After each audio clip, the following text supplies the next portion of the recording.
মধ্যপ্রাচ্য মানেই যেন সংঘাত আর অস্থিরতা, কিন্তু এর পেছনের আসল কারণটা কি? আজকের এই বিশেষ বিশ্লেষণে আমরা ঠিক এটাই বোঝার চেষ্টা করব। দেখব কিভাবে তেল, অস্ত্র আর বিশ্ব শক্তির এক জটিল খেলা এই অঞ্চলের ভাগ্যকে নিয়ন্ত্রণ করছে। চলুন উন্মোচন করা যাক এর পেছনের সেই গোপন ইতিহাস।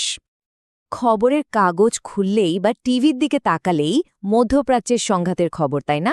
একটা প্রশ্ন কিন্তু প্রায় মাথায় আসে যে কেন কেন এই অঞ্চলটাতে সবসময় একটা অস্থিরতা লেগেই থাকে? শান্তি জিনিসটা কেন এখানে এত কঠিন? এই যে এত কিছু ঘটছে, এর পেছনে কি আসলেই কোনো সুনির্দিষ্ট কারণ আছে? আসলে এই যে এত সংঘাত, এগুলো কিন্তু কোনো বিচ্ছিন্ন ঘটনা নয়। এর মূলে রয়েছে তিনটা খুব শক্তিশালী চালিকা শক্তি: তেল, অস্ত্র আর বিশ্বজুড়ে ক্ষমতার লড়াই। আর এই তিনটা বিষয় এমনভাবে একে অপরের সাথে জড়িয়ে আছে যে একটাকে ছাড়া আরেকটাকে বোঝাই মুশকিল। তো চলুন শুরু করা যাক সবচেয়ে গুরুত্বপূর্ণ জিনিসটা দিয়ে, তেল। এই যে কালো সোনা, এটা কিভাবে পুরো অঞ্চলের ভূ রাজনীতিকে নিয়ন্ত্রণ করছে সেটাই এখন দেখব।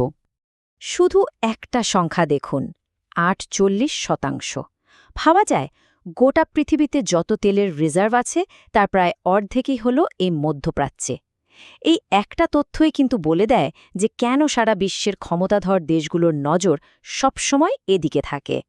আর সত্যি বলতে কি, এই বিশাল সম্পদই যেন এই অঞ্চলের মানুষের জন্য আশীর্বাদের চেয়ে বড় অভিশাপ হয়ে দাঁড়িয়েছে। ইতিহাসের দিকে তাকালেই দেখবেন তেলের সাথে সংঘাতের সম্পর্কটা কতটা গভীর। যেমন ধরুন ১৯৫৩ সালের ইরানি অভ্যুত্থান, এরপর ১৯৭৩ সালের সেই বিখ্যাত তেল সংকট, কিংবা ১৯৯১ সালের উপসাগরীয় যুদ্ধ, এমনকি ২০০৩ সালের ইরাক যুদ্ধ। প্রত্যেকটা বড় ঘটনার পেছনেই দেখবেন তেলের সরবরাহ নিশ্চিত করা বা এর ওপর নিয়ন্ত্রণ দখলের একটা চেষ্টা ছিল। আচ্ছা, এবার আসি দ্বিতীয় পর্বে। এই যে তেল বিক্রি করে বিপুল পরিমাণ অর্থ আসছে, সেই টাকাটা যাচ্ছে কোথায়? এর একটা বিরাট অংশই কিন্তু খরচ হচ্ছে অস্ত্র কিনতে, আর এটাই এই অঞ্চলের সংঘাতকে আরও উস্কে দিচ্ছে। এই চার্টটা দেখলেই ব্যাপারটা পরিষ্কার হয়ে যাবে। কারা মধ্যপ্রাচ্যের সবচেয়ে বেশি অস্ত্র বিক্রি করছে? তালিকায় সবার উপরে আছে আমেরিকা, তারপর রাশিয়া, ফ্রান্সের মতো দেশগুলো। মানে একদিকে তারা শান্তির কথা বলছে, আবার অন্যদিকে তাদেরই সরবরাহ করা অস্ত্র দিয়ে সংঘাতটা জিয়ে রাখা হচ্ছে। অদ্ভুত, তাই না? আর এর ফল কি হচ্ছে? এর ফলে তৈরি হয়েছে এক মারাত্মক অস্ত্র প্রতিযোগিতা। মানে এক দেশ হয়তো অত্যাধুনিক যুদ্ধবিমান কিনল, সঙ্গে সঙ্গে তার প্রতিদ্বন্দ্বী দেশ আরও উন্নত মিসাইল সিস্টেম কিনে ফেলছে। এই যে একটা চক্র, এর কারণে পুরো অঞ্চলে অবিশ্বাস আর উত্তেজনা সবসময় চরমে থাকে। একজন বিশ্লেষক ব্যাপারটাকে খুব সহজ কিন্তু ভয়ঙ্করভাবে ব্যাখ্যা করেছেন। তিনি বলেন, মধ্যপ্রাচ্যে তেল দিয়ে অস্ত্র কেনা হয়, আর সেই অস্ত্র দিয়েই আবার তেলকে পাহারা দেওয়া হয়। এটা একটা নিখুঁত কিন্তু মারাত্মক চক্র। মানে একবারই চক্রে ঢুকে গেলে সেখান থেকে বের হওয়াটা যে কতটা কঠিন তা নিশ্চয়ই বোঝা যাচ্ছে। এবার চলুন তৃতীয় এবং শেষ চালিকা শক্তিটা নিয়ে কথা বলি। মধ্যপ্রাচ্য কিন্তু শুধু তেল বা অস্ত্রের বাজার নয়, এটা বিশ্ব শক্তিদের জন্য একটা দাবার বোর্ডের মতো, যেখানে তারা নিজেদের প্রভাব বিস্তারের জন্য প্রতিনিয়ত চাল দিয়ে যাচ্ছে। এই খেলাটা বুঝতে হলে প্রক্সি ওয়ার বা ছায়া যুদ্ধ জিনিসটা জানা খুব জরুরি।